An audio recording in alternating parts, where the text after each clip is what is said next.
Okay, hello students, how are you. तो देखो बच्चों, आज हम पढ़ने वाले हैं डेरिवेशन का लेक्चर नंबर 3। यानी आज से ही मेन डेरिवेशन चालू हो रहा है। देखो, इसके पहले जो 2 लेक्चर लिए हमने, उसमें तो हमने जस्ट ये समझा था कि फर्स्ट प्रिंसिपल ऑफ डेरिवेशन क्या होता है और जो कि लिमिट के बेस पे बना हुआ है। तो हमने डेरिवेशन तो कुछ सीखा ही नहीं अभी तक, जस्ट हमने ये सीखा कि डेरिवेशन के जो सारे रूल्स हैं वो किस तरह से बने हैं। Okay, the proof of that rules. और उसके हमने 2 लेक्चर लिए बच्चों, जिसमें हमने ये समझ लिया कि हाँ, साइन एक्स का डेरिवेशन कॉस एक्स क्यों है, root x as a derivation 1/2 root x क्यों है, लॉग एक्स का 1/x, यानी सारे प्रूफ्स के बारे में बातें करी। ओके, अब हम पढ़ेंगे आज लेक्चर नंबर 3, जिसमें हम पढ़ेंगे बेसिक डेरिवेशन। अब देखो, बेसिक डेरिवेशन यानी डेरिवेशन का बेस, पूरा बेस। यानी भैया डेरिवेशन किस तरह से होता है, डेरिवेशन में क्या क्या ध्यान रखना है। अब सबसे पहले क्या याद रखना है, देखो मैथ्स में थोड़ी अनसुनी बातें होती है, यानी कि जो कहलाती नहीं है पर याद रखनी होती है। जैसे कि ए बी सी पी, फिर के, ओके, एल एम एन, ये सब जो होते हैं ना, ये जो सब होते हैं वो जनरली कांस्टेंट होते हैं। ओके, कांस्टेंट्स होते हैं। और वेरिएबल, कौन से वेरिएबल कहलाते हैं? तो एक्स वाई जेड है, आर थीटा फाई टी, ये सब जनरली वेरिएबल कहलाते हैं। यानी कि आपको ऐसा कुछ याद रखने की जरूरत नहीं है। अगर आपको एग्जाम में बहुत सारे दिखेंगे टर्म्स, तो आपको कांस्टेंट कौन है, वेरिएबल कौन है, थोड़ा समझाएंगे। बट जनरली याद रखने सी बात है ये, कि आपको ये याद रखना चाहिए कि यार भैया ये चीज है वेरिएबल है, ये है कांस्टेंट। अब हम समझते हैं डेरिवेशन की बात। देखो, सबसे पहले y बराबर, सपोज मुझे दिख रहा है कहीं पे x⁵5। अब ये y क्यों लिखा है? देखो, आप y की जगह पे कुछ भी लिख सकते हो, बट हम पूरे डेरिवेशन चैप्टर में x और y के फॉर्म में रहेंगे। यानी y is a function of x, यानी कि y nothing but it's a f of x, यानी x का कोई फंक्शन।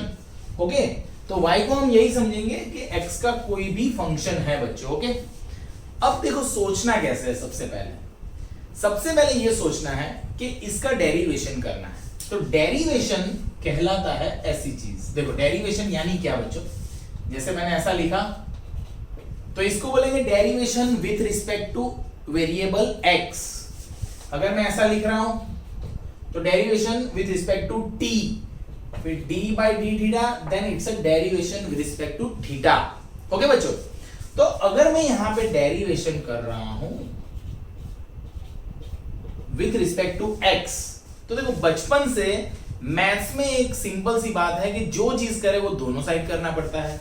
तो हमने यहां पे डेरिवेशन लिया विथ रिस्पेक्ट टू x, तो यहां पे भी with respect to x derivation लेना पड़ेगा बच्चों।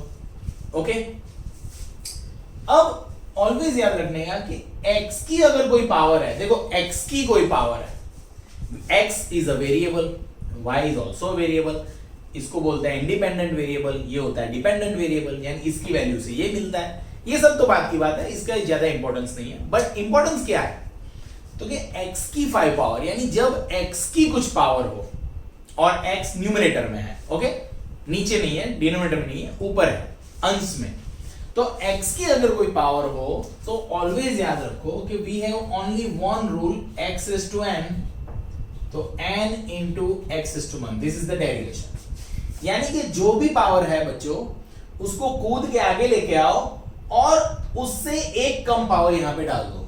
यानी ये अगर इसका डेरिवेशन करना है, देखो इसको हम ऑलवेज लिखेंगे dy by dx।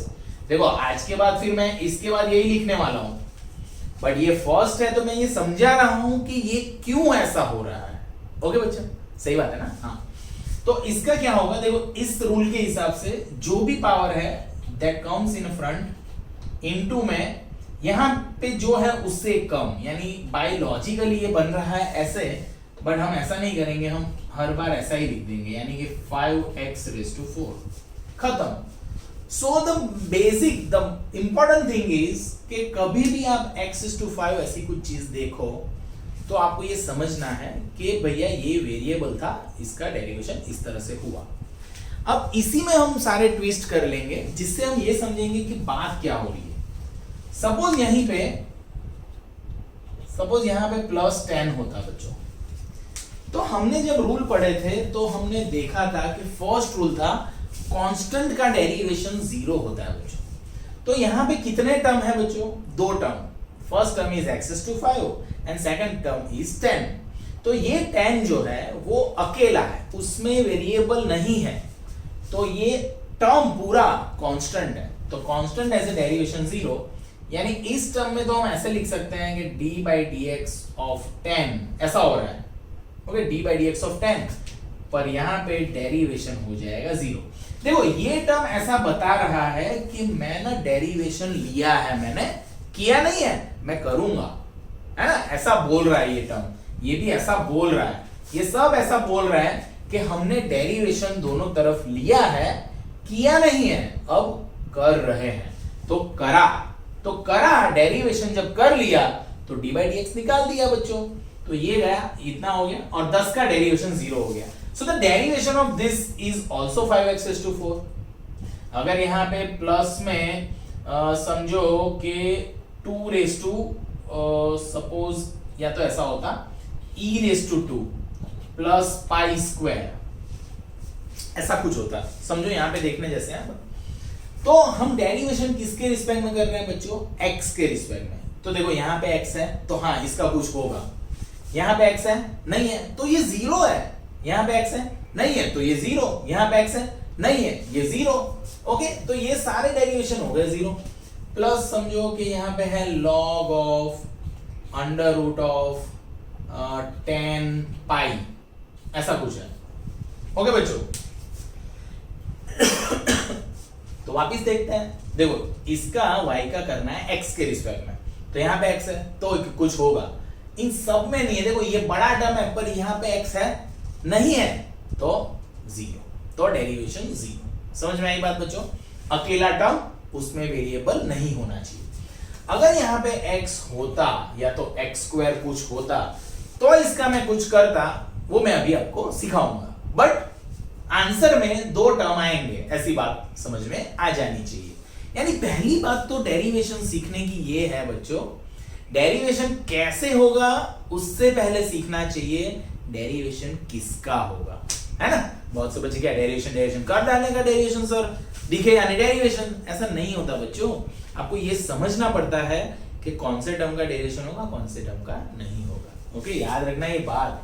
बहुत से लोग क्या, सर मुझे डेरिवेशन आ गया, अल्लाह पर तुझे आ गया, ये बात तेरी राइट है, बट तू ये समझ कि डेरिवेशन किसका कहां पे किस तरह से होगा, ओके। ये हो गई बात। अब y बराबर सपोज मैंने लिखा है 5x²। अब यहां पे देखना, देखो मैं छोटी छोटी चीजें पकड़ के समझा रहा हूं आपको, ताकि आपको क्लियर हो जाए कि भैया डेरिवेशन किस तरह से होता है। यहां पे देखो, अब मैंने लिख दिया क्या, dy/dx, इसका मतलब क्या, डेरिवेशन बच्चों, इसका मतलब क्या, डेरिवेशन। तो डेरिवेशन इस तरह से करूंगा मैं, ओके। अब यहां पे अगर इसका डेरिवेशन करना है, देखना हाँ बच्चों, यहां पे अगर इसका डेरिवेशन करना है तो अब आप लोग बोलोगे सर ये तो कांस्टेंट है। नहीं बच्चों, पूरा एक ही टर्म है और वेरिएबल है, तो ये कांस्टेंट नहीं है, कांस्टेंट इनटू वेरिएबल हो गया वेरिएबल, ऐसा समझ लो। तो यहां पे 5 एज इट इज, x⁻n का रूल लगेगा तो 2x⁻2 - 1, यानी 5 × 2x दैट इज 10x। यानी बच्चों हमको तो यहां से डायरेक्ट यही लिखना है। अब क्या, तो कि 5, ये 2 आ गया है तो 5 × 2 = 10 हो गया, और 2 पावर थी तो उससे कम, तो 1 पावर, यानी मैंने नहीं लिखा है, 1 पावर है वहां पे, ओके।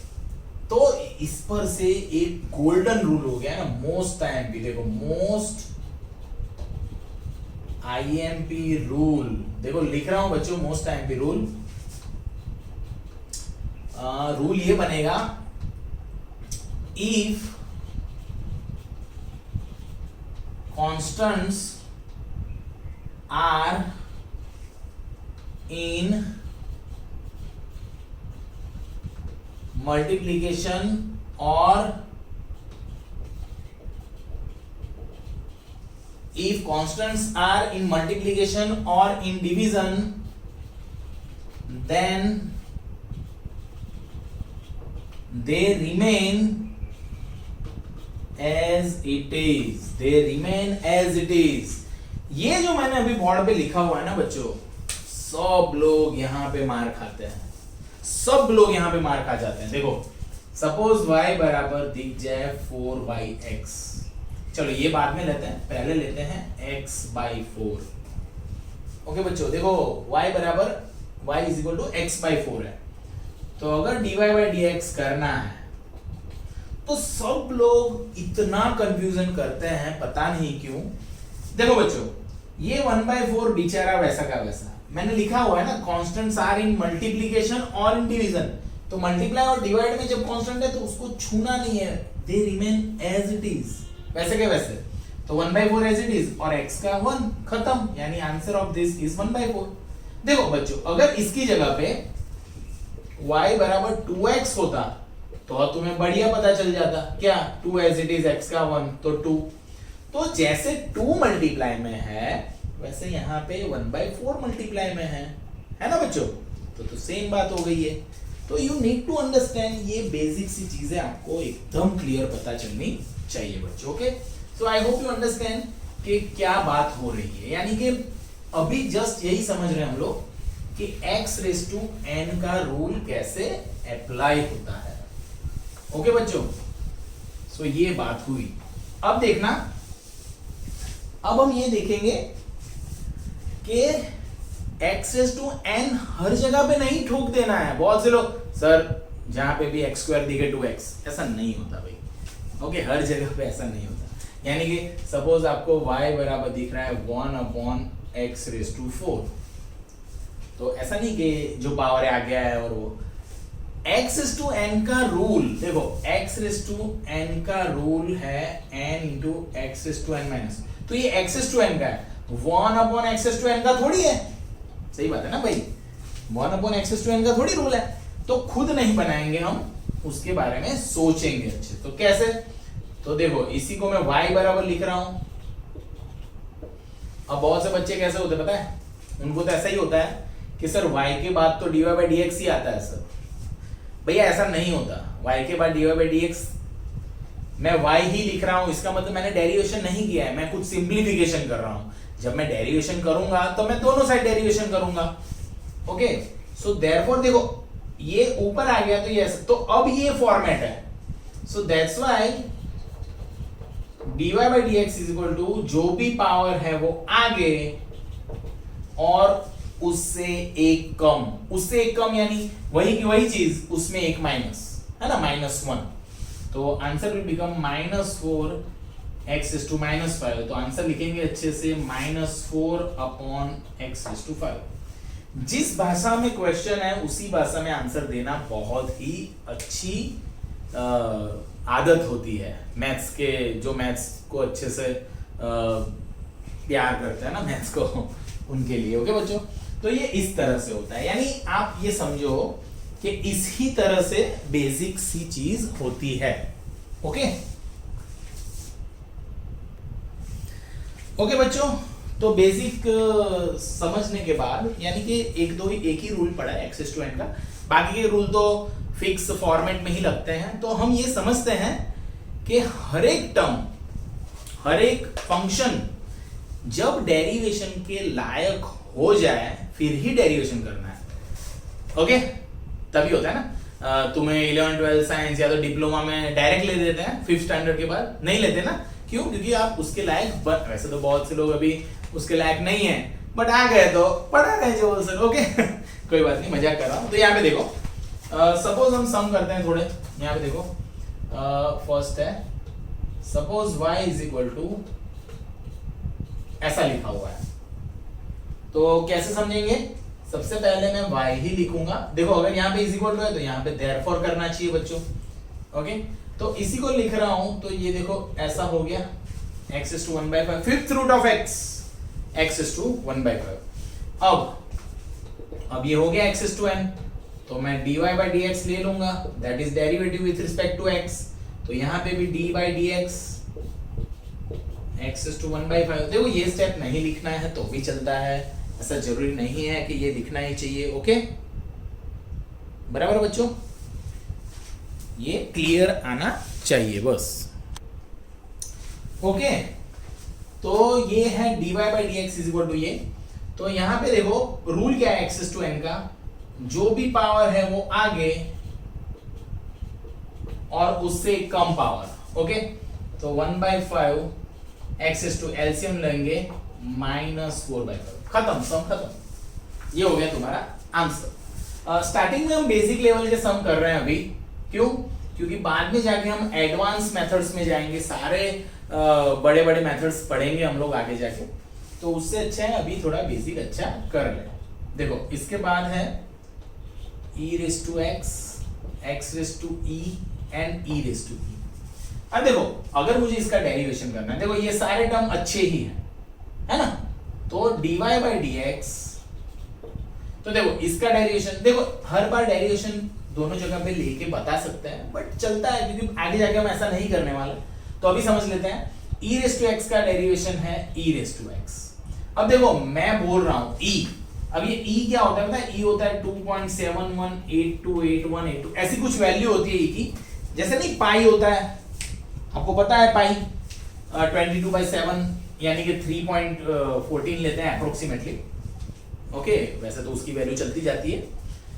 तो मैंने अभी बोला था कि x की कुछ पावर हो बच्चों, x की कोई भी पावर, x की टोटल कोई भी पावर, तो x रेज़ टू n यानी जो भी है वो आगे और उससे एक कम, यानी कि e था तो आगे आ गया e और एक कम, फिर प्लस। अब e रेज़ टू e, तो बच्चों अभी मैंने सिखाया था कि ये किसके रिस्पेक्ट में है? x के, तो इसमें x है तो ये है कांस्टेंट, एंड कांस्टेंट ऐसे डेरिवेशन 0। तो answer is e raise to x plus e x raise to e minus, खत्म। देखो बच्चों ज्यादा अपने को शोपट्टी नहीं करने की। अगर यहाँ पे कुछ कॉमन वॉमन निकालने का बहुत मन हो रहा है तो बेटा घर पे खाली खाली लिख के कॉमन वॉमन निकालना, यहाँ पे चलेगा। This your answer. क्यों पता है? बहुत से बच्चे क्या करते पता है, इसमें से कॉमन निकालेंगे और जो मार्क आने वाले थे ना उसको भी बोलेंगे टाटा बाय बाय। क्यों? क्योंकि कॉमन निकालने में गलती कर देते हैं, तो ऐसा मत करना भाई। ओके आगे सपोज है ऐसा,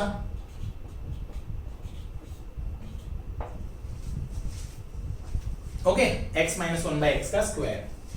अब बहुत से बच्चे हैं सर ये तो दोनों रूल है, x का डेरिवेशन 1 एंड 1/x का -1/x स्क्वायर, 0 मार्क। सर क्यों ऐसा? अरे बेटा ब्रैकेट में स्क्वायर का कोई तो मतलब होगा ना।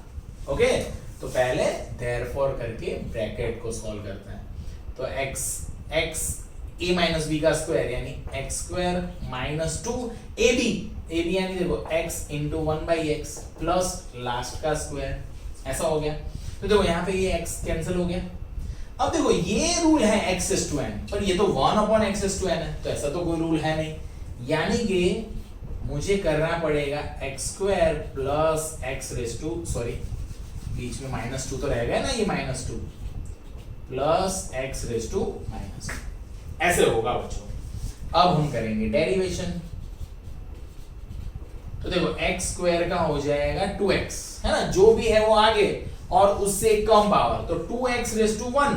पर इस 1 को तो मैं नहीं लिखूंगा। सर क्यों ऐसा नहीं लिख रहे हो? बिकॉज जब नहीं होती पावर तो 1 ही समझते हैं। यहाँ पे तो x है ही नहीं तो 0, यहाँ पे जो भी है वो आगे और उससे एक कम, तो -2 से एक कम है -3, नहीं के -1 ना बच्चों। तो कैसे हुआ पता चला ना, -2 -1 करके। सो आंसर लिखेंगे 2x माइनस 2/x³, है ना, इसको अपॉन में लिख दिया। तो देखो इसको अच्छे से लिखना है तो 2 कॉमन निकाल सकते हो, 1 minus 1/x। This is your answer. So the derivation जो हो रहा है उसमें बेसिकली हम ऐसा कुछ करने वाले हैं बच्चों।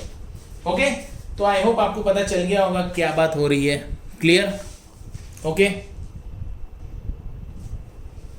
ओके बच्चों, देखो सपोज ये सम है, तो यहाँ पे देखना सब लोग किस तरह से इसको गिनेंगे। देखो ऐसा नहीं कि इसका अलग इसका, देखो ये मल्टीप्लाई में है, वैसे हम मल्टीप्लाई का रूल सीखने वाले हैं बाद में, पर अभी के लिए हम क्या करेंगे, सबसे पहले सिंप्लीफाई में देखो, तो इनको मल्टीप्लाई कर लेंगे, हर एक टर्म को अलग अलग बना लेंगे। तो देखो ये x⁴ into x square x⁴ होता है, फिर x⁴ इंटू यहाँ पे तो देखो क्यूब है तो उड़ जाएगा, तो 3x ही आएगा, तो 3 पावर उड़ जाएगी तो सिर्फ एक x रहेगा। यहाँ पे मल्टीप्लाई होगा तो x² कैंसिल हो जाएगा, सिर्फ -2 आएगा, and minus minus will become plus, 3 2 6 upon x² और x³ यानी x की 5 पावर। अब मैं डेरिवेशन नहीं करूंगा, क्यों?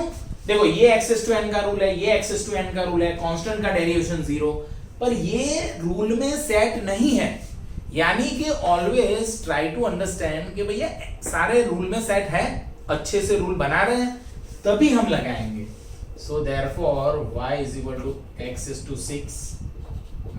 3x, इसको लिखेंगे हम ऐसा 6 × x⁻⁵। अब हम हमारा रूल लगाएंगे।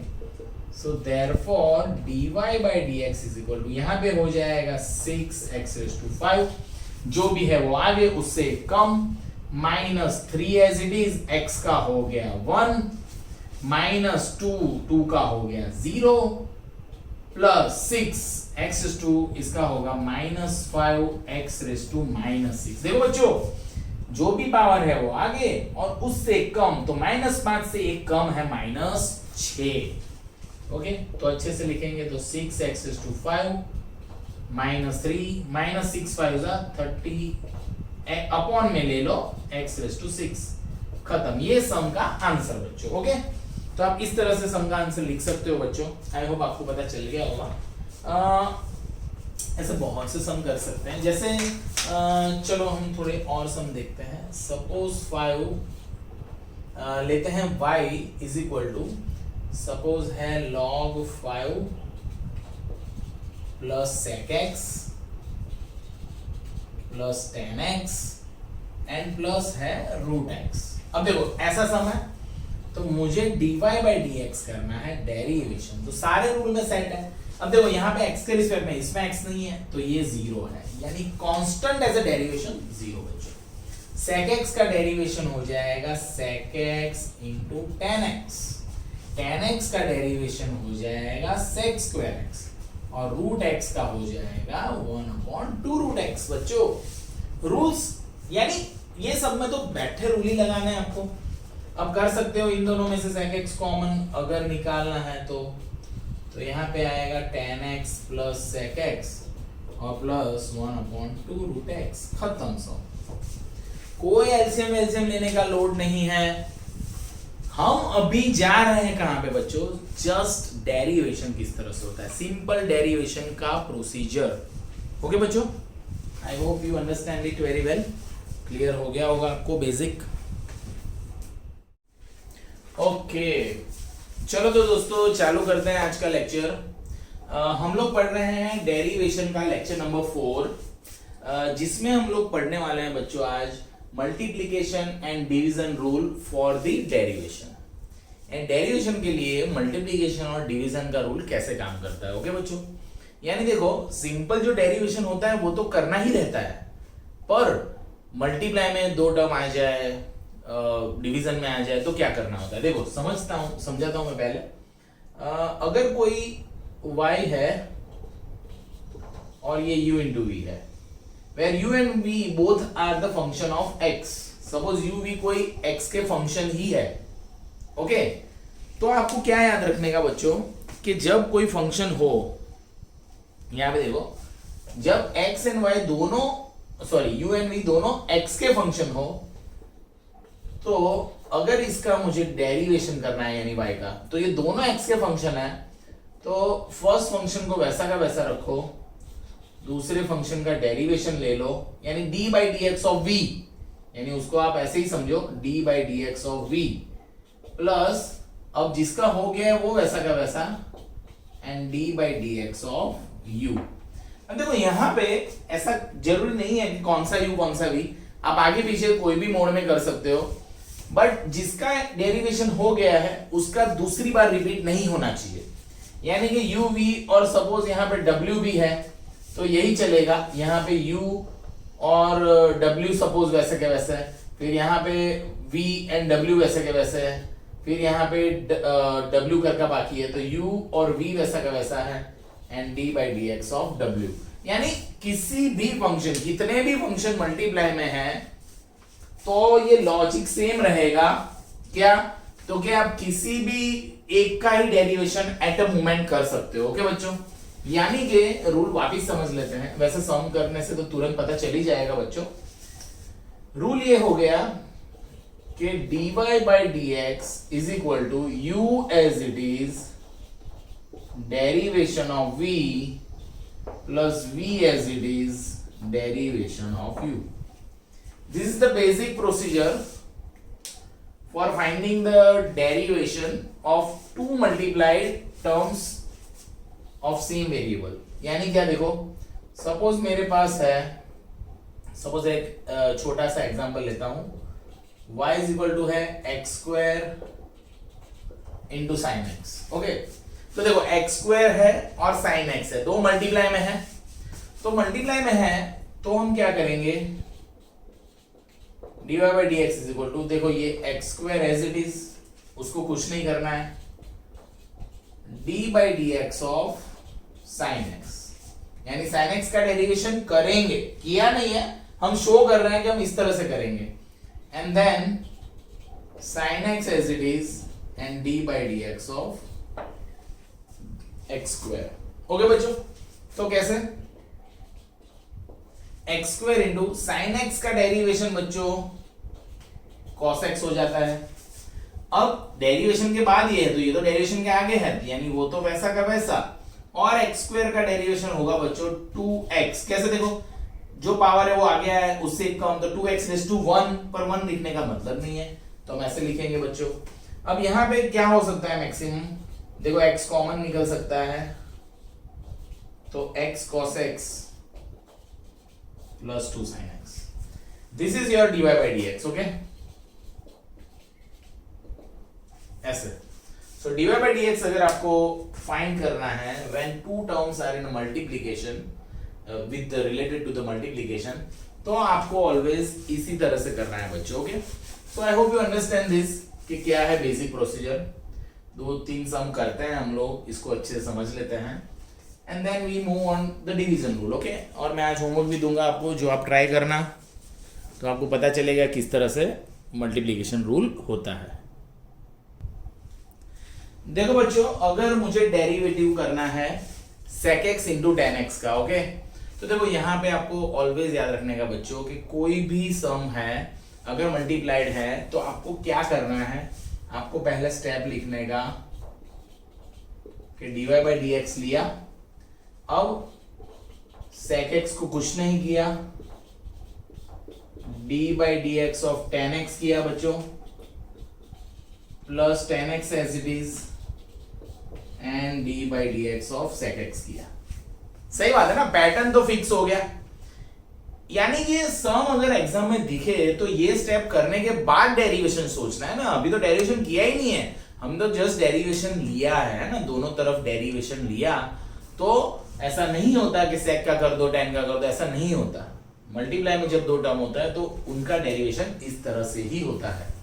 ओके, सो देखो ये sec x as it is, now tan x as a derivation sec square x, okay, plus tan x as it is and sec x as a derivation sec x into tan x। देखो तो अच्छे से लिखना पड़ता है, अच्छे से। Okay, अब देखो दोनों में से क्या कॉमन है, तो दोनों में से sec x कॉमन है, तो यहां पे रह गया sec square x और ये दो tan रह गए, यानी tan square x। This is your answer. अब sec square plus tan square कुछ नहीं होता है बेटा, sec square minus tan square होता है, sec square plus tan square कुछ नहीं होता। सो यही हो जाएगा तुम्हारा फाइनल आंसर। ओके बच्चों, I hope you understand it. अगर ऐसा है y इज इक्वल टू समझो e raise to x into 2x plus 3 है, तो आपको समझ लेगा कि we have two terms in multiplication, so therefore dy by dx will become e raised to x d by dx of 2x plus 3 plus अब 2x plus 3 ऐसा का ऐसा and d by dx of e raised to x. Okay, अच्छे से लिख लेना उसको कि भैया एक वैसा का वैसा दूसरे का डेरिवेशन प्लस दूसरा वैसा का वैसा पहले का डेरिवेशन, है ना। जैसे हम लोग जाते हैं और सपोज हमारा किसी के साथ झगड़ा वगड़ा हो गया तो सामने दो जन है तो अपने को पहले एक को ठिकाने लगाना पड़ेगा, फिर दोनों को साथ में हीरो बनने जाएंगे तो दोनों साथ नहीं मानेंगे अपने को। तो अपने को ट्राई ये करने का कि पहले एक को बोलेगा भाई तू दो, तेरा भी बारी आएगी, तू ठहर, मेरे को इसके साथ पताने दे, फिर उसको पता देने का, फिर बोलने का अब तू बैठ वैसा का वैसा, अब तेरी बारी है। ओके, सो उसी तरह से जाने देंगे। तो यहाँ पे देखो ये वैसा का वैसा इसका डेरिवेशन, ये वैसा का वैसा उसका डेरिवेशन, बीच में प्लस है। ओके, अब यहाँ पे डेरिवेट करेंगे तो e रेज़ टू x का डेरिवेशन होता है e raise to x, 2x plus 3। देखो ये मोस्ट टाइम भी हो जाएगा, प्लस कहां से आ गया भाई, प्लस कैसे आ गया था। यहां पे देखो 2x प्लस 3 का हो जाएगा 2, कैसे 2, देखो 2 ऐसा का ऐसा, x का 1 और 3 का 0, यानी 2 into 1 that is 2 प्लस अब 2x plus 3 as it is, और e रेज़ टू x का तो भैया e रेज़ टू x ही होता है। आई होप आपने सारे रूल्स तो अच्छे से याद कर लिए होंगे। देखो अगर रूल याद नहीं है और आप डेरिवेशन करने आ गए हो तो आप गलत जगह आ गए हो, आपको रूल परफेक्ट कर देने चाहिए। ओके, तो यहां पे e raise to x common, देखो e रेज़ टू x दोनों में है तो 2 plus 2x plus 3, so e raise to x 2x plus 5। Okay, this is your derivation, this is your dy by dx, this is your dy by dx, this is your answer. Okay, so बच्चों इस तरह से होता है basic multiplication rule of the derivation. Okay, so I hope you understand this कि derivation में multiplication rule किस तरह से लगाते हैं सर, आपको भी यही करना है। ओके बच्चों, चलो suppose we have 3 terms in a multiplication, तो कोई डरने की बात नहीं है बच्चों, सेम ही प्रोसीजर रहेगा। देखो मैं क्या करूंगा, इसका dy by dx, अब देखो कोई भी दो वैसे के वैसे रखते हैं तो देखो ये दोनों वैसे के वैसे रख रहा हूं और मैं d by dx of log x लिख रहा हूं। अब देखो 3 टर्म थे, यानी वैसे तो मल्टीप्लाई में एक ही टर्म है बट यहां पे x is to 7 है, e raised to x है और log x है, तो log x का करने वाला हूं ऐसा इस टर्म में क्लियर कर लिया मैंने, प्लस अब देखो x is to 7 as it is, log x as it is, और इनटू में d by dx of e raised to x करूंगा बच्चों, प्लस अब मैं करूंगा देखो e raised to x as it is, log x as it is and d by dx of x is to 7। यानी भैया किसी एक को ही लेना है अपने रेंज में। ओके, दो ही नहीं संभल पाते थे, अब 3 को साथ में बोलेंगे भाई तो नहीं होगा ना, किसी एक को ही बोलना, 2 को बोलना भाई मर दो तो एक एक करके आओ, ऐसी बात है। ओके, याद रखना ये। तो यहाँ पे सिंप्लीफिकेशन प्रोसेस, तो देखो x is to 7 e raised to x, now the derivation of log x is 1 by x। अब देखो अगर किसी बच्चे को कोई बच्चा ऐसा पूछेगा सर ये log x का 1 by x कैसे, तो बेटा याद ही रखना है तुझे, तो अभी वैसे इसका प्रूफ मैंने करवाया आगे, तो इसके प्रूफ आपको मिल सकते हैं, बहुत इजी है, फर्स्ट प्रिंसिपल से होते हैं। तो ये log x का डेरिवेशन 1 by x, देखो ये x is to 7 as it is, log x as it is, और e raised to x का तो e raised to x ही होता है भैया, यहाँ पे e raised to x as it is, log x as it is, और x is to 7 का हो जाएगा 7x raised to 6, है ना बच्चों, x is to n का rule, n into x is to n minus 1। अब देखो यहाँ पे एक x यहाँ पे कट हो रहा है, तो फर्स्ट टर्म हो गया x is to 6 into e raised to x, second term कोई भेदभाव नहीं है इसमें, वैसा का वैसा, और यहाँ पे देखो 7 e raised to x, x is to 6 और log x। अब यहाँ पे एक बढ़िया सा आप कर सकते हो क्या, तो कि कॉमन निकाल सकते हैं हम e raised to x और x raised to 6, है ना, x raised to 6 और e raised to x common, तो देखो पहले में तो सब गया, यहाँ पे देखो e raised to x गया और x की 6 पावर गई, तो एक x रह गया और log x रह गया, ये दोनों चले गए तो बच गया 7 log x. So this is your perfect answer of this sum. I hope बहुत बढ़िया प्रोसीजर है ये, जिसमें मल्टीप्लीकेशन रूल बोलते हैं इसको, कि व्हेन लॉगरिथम में 3 टर्म मल्टीप्लाई में होते हैं तो you have to do this kind of stuff. Okay बच्चों, चलो यहां पे देखो सब लोग. अब मल्टीप्लीकेशन के बाद हम पढ़ने वाले हैं डिवीजन का रूल. अब डिवीजन का रूल क्या होता है? When 2 terms are in division, है ना. यानी कि समझो कि y is equal to u by v है. ओके, यानी u and v both are the function of x. Okay, तो आपको अगर फाइंड करना है dy बाई dx, तो रूल ये है कि डिवीजन का रूल है, तो नीचे जो भी दिख रहा है यानी v, नीचे जो भी फंक्शन है उसका स्क्वायर, पूरे का स्क्वायर बोला. हाँ, पूरा फंक्शन, जो भी नीचे फंक्शन है उसका स्क्वायर. फिर वही नीचे वाला फंक्शन वैसा का वैसा d by D x of u करेंगे, यानी ऊपर वाला फंक्शन, माइनस u वैसा का वैसा and d by D x of v, यानी नीचे वाला फंक्शन. सो बच्चों ये हो गया पैटर्न. ये पैटर्न है, ये पैटर्न आपको याद रखना पड़ेगा. ओके, किसके लिए? डिवीजन के रूल के लिए. जैसे मैं समझा देता हूं बच्चों आपको. सपोज आपको कहीं पे दिख जाए y is equal to log x upon x, तो मान लो कि ऊपर वाला u है, नीचे वाला v है. क्यों? क्योंकि we are going to apply the rule of what? Rule of division for the derivation. तो किस तरह से लगाएंगे? देखो dy बाई dx, तो देखो एक बड़ी सी लाइन कर लो पहले.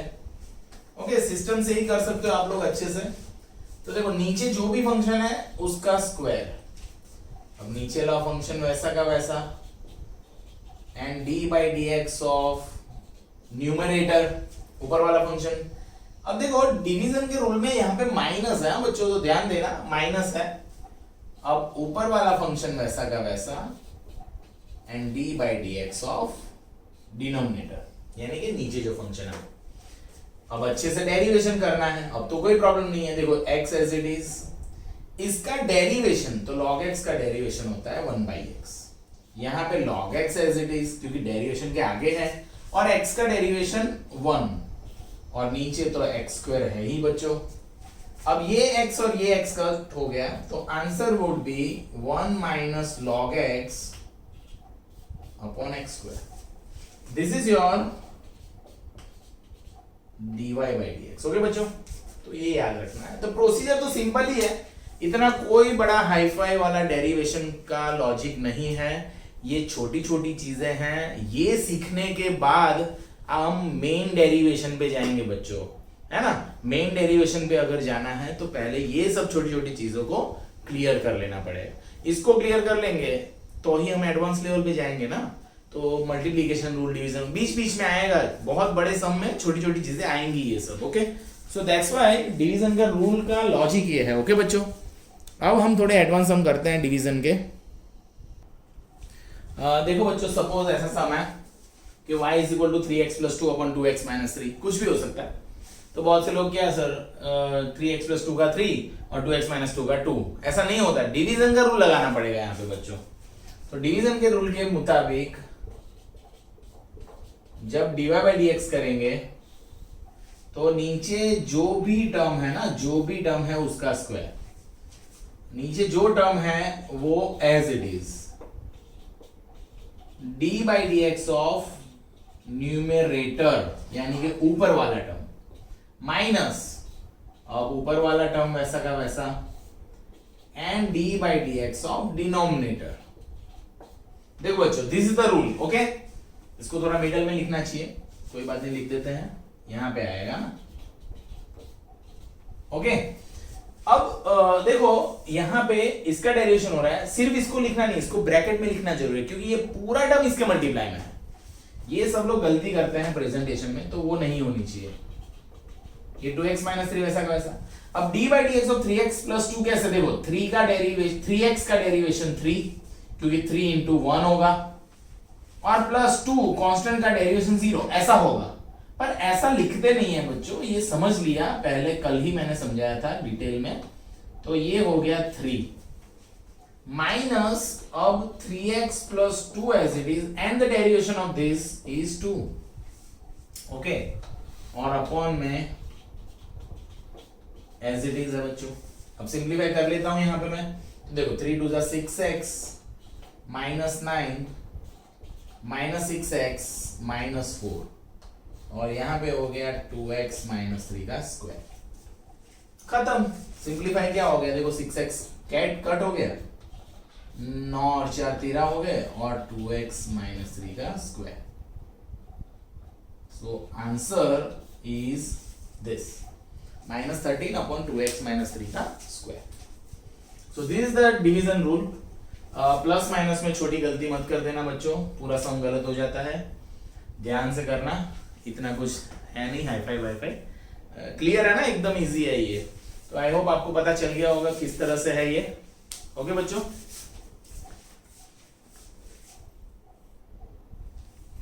हाँ ओके बच्चों। तो देखो आज हमने मल्टीप्लिकेशन और डिवीजन रूल का बेसिक नॉलेज लिया है। हमने ये देखा कि मल्टीप्लिकेशन रूल और डिवीजन रूल किस तरह से वर्क करता है। बेसिक लेवल चल रहा है डेरिवेशन का, आगे जाके हम डेरिवेशन का लेवल बढ़ाएंगे, पूरी मेथड सारे सेपरेट मेथड्स पढ़ेंगे, सक्सेसिव डिफरेंशिएशन पढ़ेंगे, हायर ऑर्डर डेरिवेशन, ये सब पढ़ेंगे हम लोग बच्चों। तो ये है होमवर्क, बहुत इजी है सारा, आप कर लेना। अगर कुछ डाउट हो तो आप मुझे बोल सकते हो, ओके बच्चों। और प्रीवियस लेक्चर्स भी अच्छे से देखना, लिमिट चैप्टर अच्छे से पढ़ लेना, यूट्यूब पे है पूरा, आप उसको अच्छे से बारी बारी देखो, ओके। और डेरिवेशन का भी एक लेक्चर है पूरा, whole derivation in one shot, तो वो भी आप देख सकते हो अच्छे से, ओके बच्चों। तो ये है multiplication and division rule for the derivation, okay बच्चों, थैंक यू।